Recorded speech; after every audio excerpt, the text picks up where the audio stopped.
নমস্কাৰ। আজি মই ঘৰতেনো কেনেকৈ হেয়াৰ স্পা কৰিব পাৰি তাকে দেখাম। মই আজি এইটো মেট্ৰিক্সৰ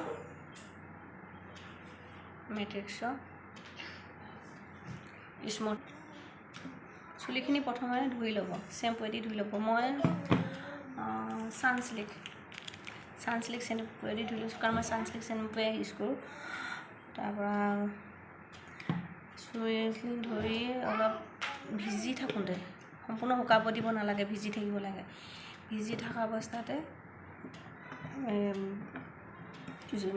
ক্ৰীমটো ইউজ কৰিব লাগে। প্ৰথমতে চুলিখিনি এনেকৈ ধুনীয়া পাৰ্কিং কৰি ল'ব লাগে।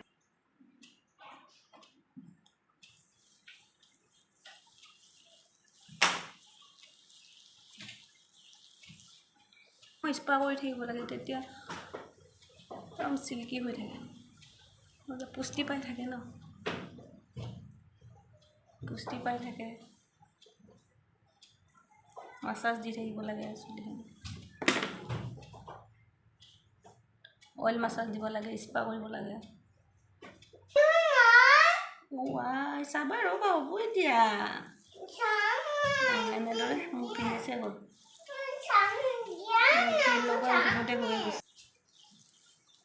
এনেদৰে লগা হৈ গ'ল, কিন্তু বেছিহে হ'ল।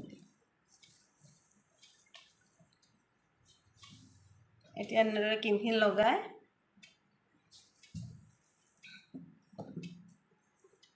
বেছি হোৱাখিনি এনেকৈ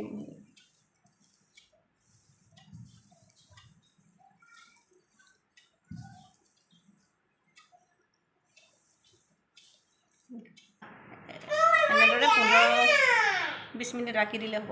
ৰখাৰ পাছত তাৰপৰা মাছাজ আহিব। এতিয়া যিহেতু 20 মিনিট হৈ গ'ল, 20 মিনিটৰ পিছত চুলিখিনি অকণমান শুকোৱা নিচিনা হয়।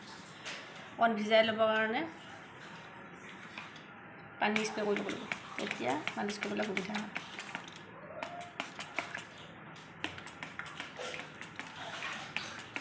পানী স্প্ৰে কৰি ল'ব।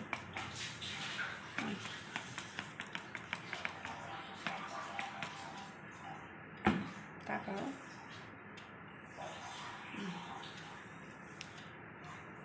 হৈ গ'ল, এতিয়া পানী স্প্ৰে হয়। তাৰপৰা এনেদৰে চুলিখিনি ছাইডৰ পৰা এনেকৈ ল'ব, এনেকৈ ল'ব।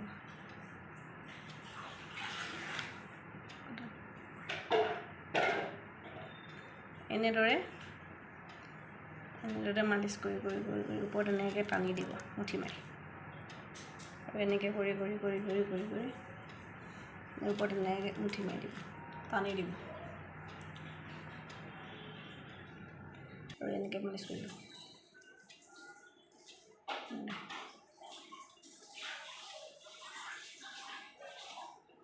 এনেদৰে মালিচ দিব। মালিচ দিলে ডেড চেল, যিবোৰ মৰা কোষবোৰ এৰি আহে, আৰু যিবোৰ আধা মৰা হৈ থাকে, যিবোৰ সম্পূৰ্ণকৈ নমৰে, সিহঁতে হয়তো যি আহে, নতুন জীৱন পায় মালিচ পালে। আৰু যিবোৰ এইবোৰ ছালবোৰ মৰি গৈছে, সেইবোৰ এৰি আহিব, স্কিনটো ধুনীয়া হৈ পৰিব।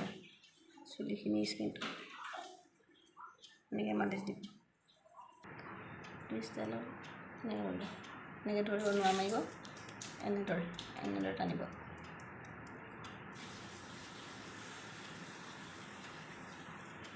এনেকৈ কৰিব, এইটো এনেকৈ কৰিব, এনেদৰে। তুমি গুড গাৰ্ল, ৱেলকাম বাবা।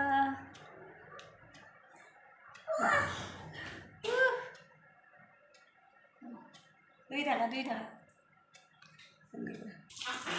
কমেও 15-20 মিনিটমান খুন্দিব লাগে, পূৰ্ণ এতিয়া স্কিনটো চাফ হৈ আহিব। এতিয়া গৰম ভাপ দিব লাগিব। সকলোৱে যিহেতু গৰম ভাপৰ মেচিন নাই, সেয়েহে মই দেখুৱাম টাৱেল, গৰম পানী গৰম কৰি উতলাই টাৱেলে কেনেদৰে ভাপ দিব পাৰি তাকে দেখুৱাম। টাৱেল আৰু গৰম পানী, উতলা গৰম পানী ভিজাম 4-5 মিনিট এনেদৰে ৰাখি দিব। গৰম ভাপটোৰ ভিতৰত সোমাই যাব, স্কিনটো কোমল হ'ব।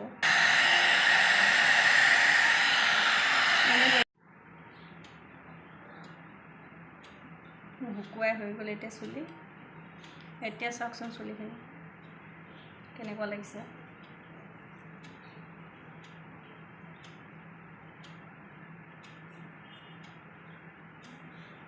আপোনালোকেও কৰিবচোন ঘৰতে। মই কিন্তু এনেদৰেই কৰোঁ ঘৰত। ধন্যবাদ।